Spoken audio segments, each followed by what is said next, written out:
gentleman is recognized for 2 minutes.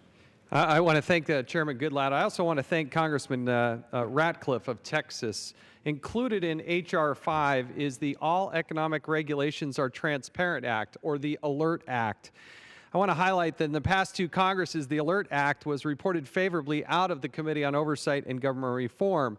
And the ALERT Act itself is simply a transparency bill. It requires the administration to provide meaningful information about upcoming regulations online before those are actually issued.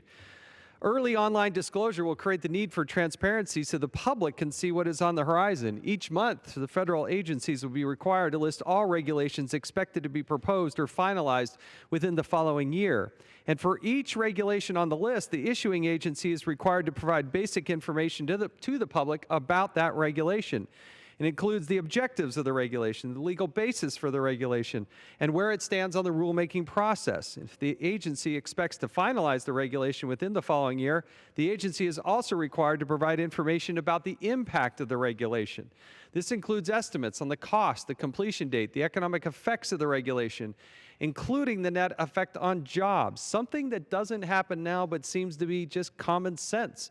And in this 21st century, federal agencies should have to show their work online so the public can engage. That's why I like what Mr. Ratcliffe has championed since he's come a member of this Congress.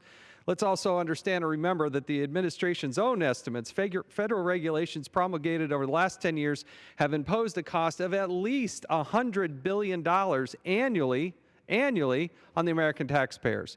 Again, I appreciate Chairman Goodlatte's work and commitment on this issue. I want to thank again our good friend, Congressman John Ratcliffe, and his work on this.